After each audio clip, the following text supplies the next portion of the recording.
thank you for tuning in to Connections and Directions, our University of Michigan Civil and Environmental Engineering podcast.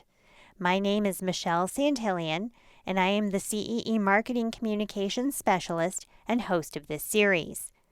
During our podcasts, we are featuring members of our CEE community and how their work reflects our mission of engineers in service to society.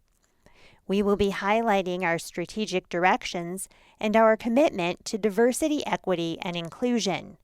CEE's 5 strategic directions are human habitat experience, shaping resource flows, adaptation, automation, and smart infrastructure finance. Today we're here with Zachary Jerome, who's a PhD student in transportation studies under Dr. Henry Liu in civil engineering.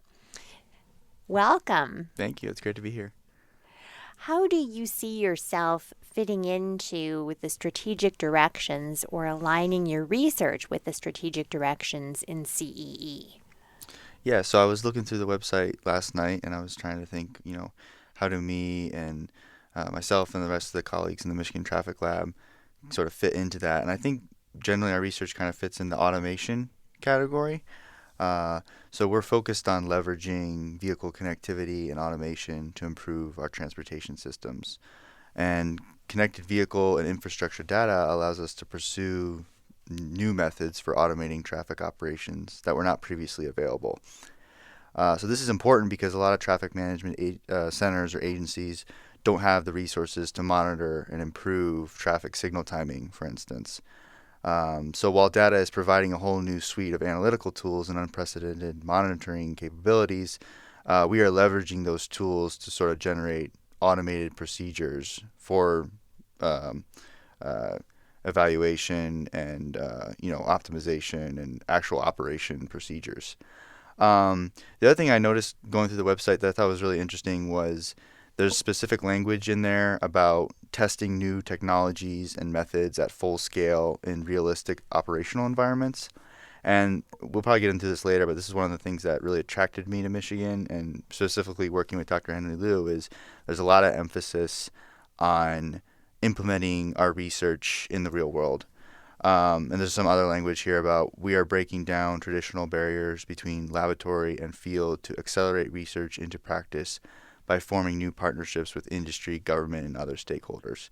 And so I think, those two quotes that I pulled, that's really how I see myself fitting, and then just the rest of my colleagues that work in the Michigan Traffic Lab.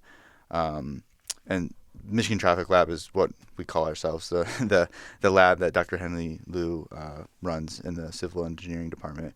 But yeah, we're really big on how can we implement our research in the field, and because of that we have a lot of cool partnerships with industry, government, and other stakeholders. Yeah. So that really ties into CEE's mission as being engineers in service to society.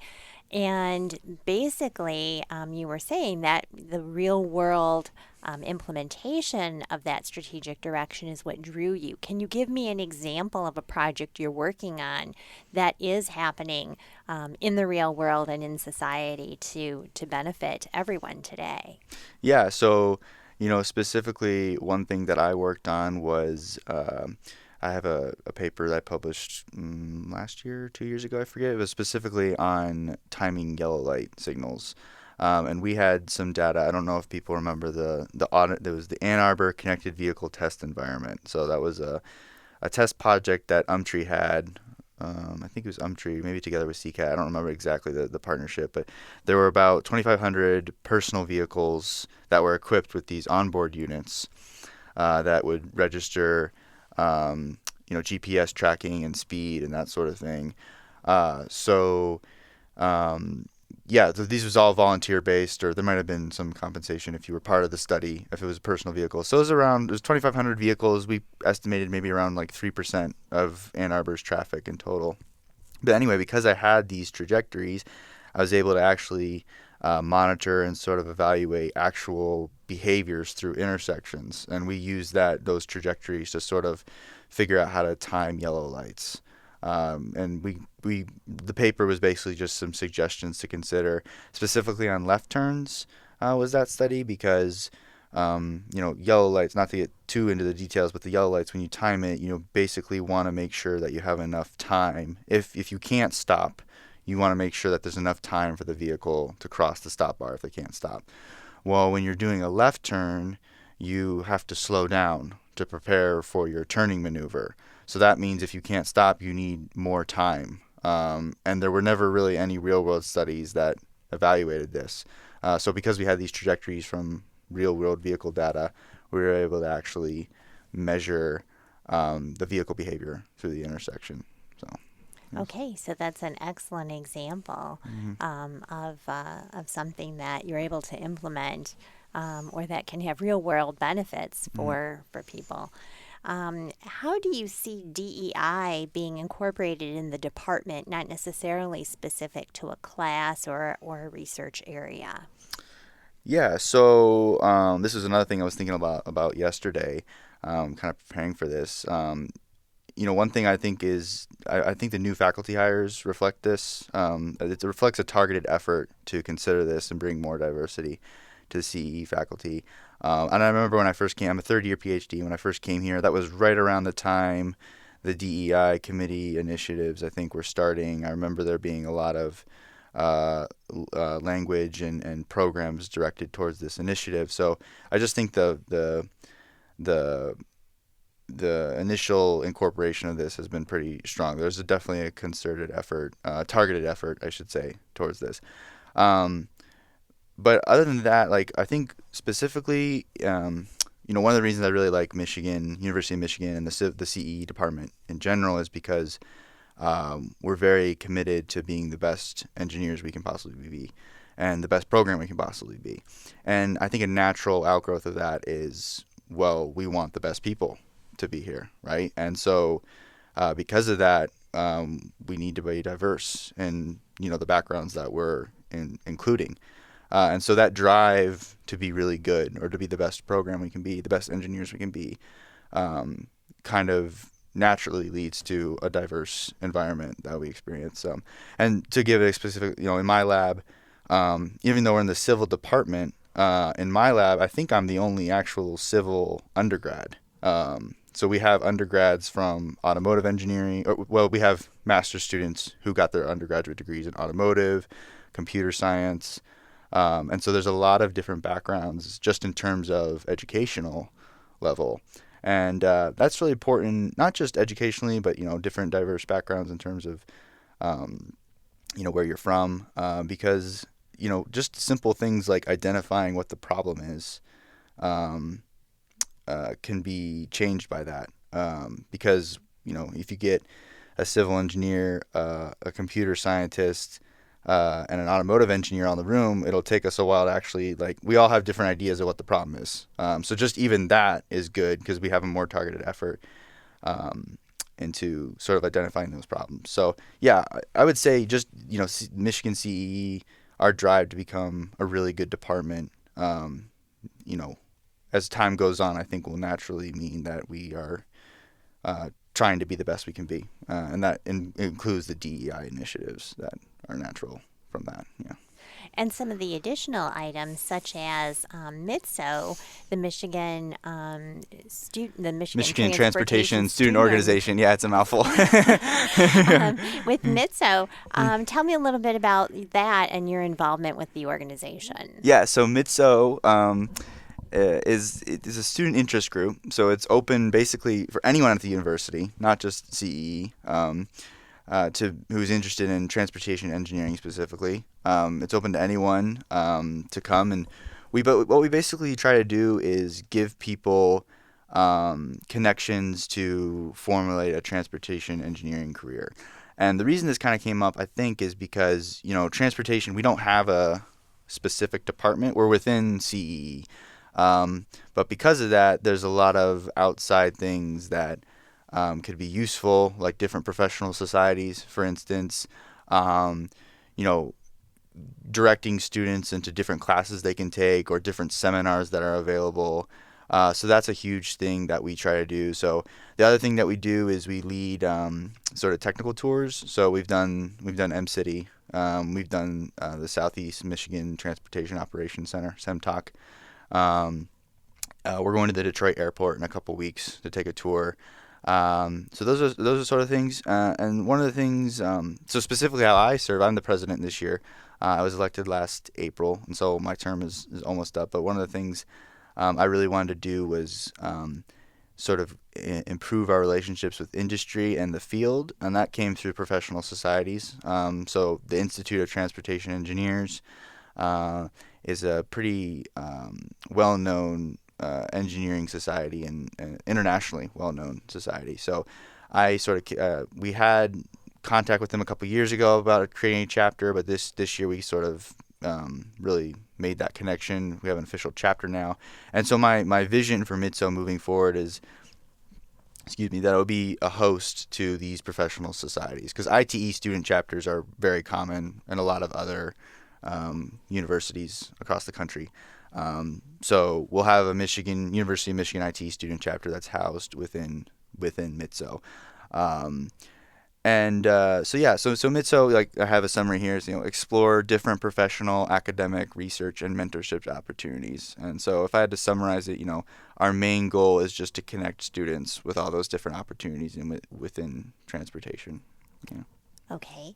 And if you had a pearl of wisdom to share with a prospective student who is considering the University of Michigan for CEE, what would that be? And I know you said that you had a number of reasons why you yourself chose the university. Perhaps you'd like to share those now. Yeah. So in terms of the pearl of wisdom from my experience here, I'll answer that first. I think my first year, there was a lot of imposter syndrome. I think that's pretty common for a lot of graduate students as they start. How do I fit in here? Do I belong here? Do I have contributions?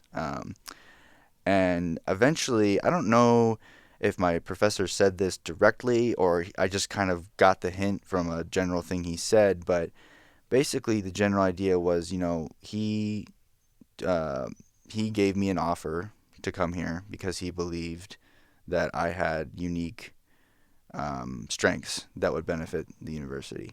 So especially if you're considering here and you've gotten an offer or you're not sure, like maybe you'll fit in here. I just encourage don't discount your own intuition and ideas. You were given an offer to the program because someone believed in your potential to contribute. And that's something I think I still wrestle with even as a third year. But that's something I constantly remind myself is there are people that believe in you, and they didn't bring you here just to sort of learn facts and regurgitate them. They brought you here because you have something valuable to bring to the department, and our job as a department is to awaken that within you, or to encourage you to research your own ideas and to find to bring your own contributions. So that would be my wisdom, my pearl of wisdom, I guess is what we're calling it. So in terms of why I chose Michigan specifically, it had a lot to do with the real world research, implementing things in the real world, the connections that, especially in transportation. I'll speak specifically. Once you get to grad school, it's a little bit more. I feel like the areas of civil are a little bit more targeted, right? So my area is I'm very transportation heavy. What I'm about to say in terms of my recommendations has a lot to do with transportation, right? But just we have MCity, we have UMTRI, University of Michigan Transportation Research Institute. We have CCAT, the Center for Connective Automated Transportation. There's a lot of opportunities, a lot of funding available to students, and all that stuff attracted to me. And then obviously we're in Southeast Michigan. There's a lot of automotive development happening, research and development and manufacturing happening here. And especially with transportation, with the rise of automated vehicles and connected vehicles, the lines between transportation engineering and vehicle manufacturing are becoming a lot more blurred. So they're a lot more integrated. So those were all things that attracted me. And then just Dr. Henry Liu, his research, his expertise, and his desire to, he's always asking us, what's the direct impact of our research? So that's that drive to, in the next 5 years, how is our research going to impact, right? So sort of the short-term research view is something I was really interested in. We do a lot of theoretical stuff, but there's still a lot of direct applications in the near future that I'm interested in. And then, obviously, U of M has a lot of prestige in the country and in the world. A lot of people know what UM is. That was a big attractor. And they just have a lot of connections. Even with MITSO, it's very easy to find people that want to come speak. A lot of different speakers who are eager to come speak with us and give us advice. So, yeah, and Ann Arbor. Ann Arbor is a great place to live. I really love it here. So I love it so much. I probably will stay here after I graduate. So just it's a great place to live if anyone's considering Michigan. So those are all my thoughts on why you should choose UM. And saying that, how do you see yourself then parlaying your education into being an engineer in service to society? Ultimately, where would you see yourself ending up? Yeah, so I'm not totally sure yet, like where, like in terms of job specifics. I know that I think I'd probably like to go into industry. I know I'm studying a PhD, but I'm pretty sure I don't want to stay in academia. My role in terms of engineering and service to society, I think, would be to be sort of on that edge of implementation, sort of connecting research that's coming out of university here and moving towards how do we implement that in the world right away. And I kind of wrote it like I wrote down here like 3 ideas on how to make that happen, right? And these are something that I've learned, I guess, over my course at Michigan.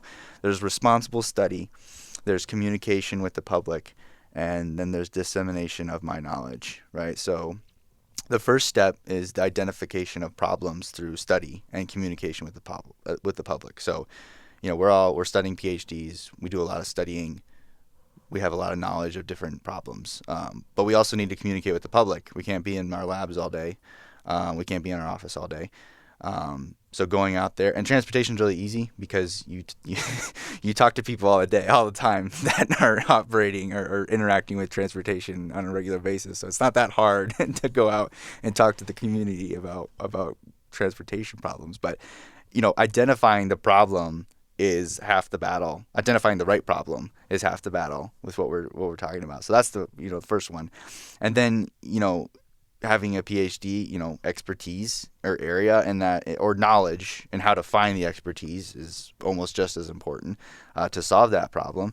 And then once you have that, it's the clear communication of that expertise with the public, because you might have the best solution ever. It might be it might be clear to you that this is the best idea ever, but if the public doesn't get it, or they don't understand what you're doing, or maybe not the public, but the people that would be implementing your research, agencies, government officials, industry, whoever it might be, if they don't understand how your research works, or they don't understand directly the benefits of it, then it doesn't really mean anything. So in terms of engineering service to society, if we want to be a service to society, we have to understand society and we have to communicate with society. So those are kind of my answer to that question. Yeah. Is there anything that you'd like to add? No, I don't think so. I'm looking through my notes here, but I think in general, again, I really like Michigan CEE because there's a huge push, or I feel the push, particularly in my lab, to do real-world implementation. And I really like that because I think it's easy in academia sometimes to get wrapped up in theoretical research, and which is all important. Don't get me wrong, but you could spend a whole PhD and never see the direct impacts of your research in the world. And that works for some people, doesn't work for me. So that's why I really like it here. Yeah. Thank you for joining us today. Thanks for having me. It was great.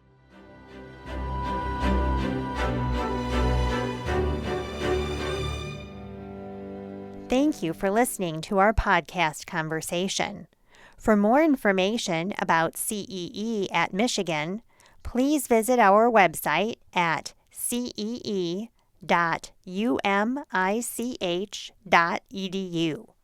You can also reach our YouTube channel and Facebook, Twitter, Instagram, and LinkedIn pages from our website.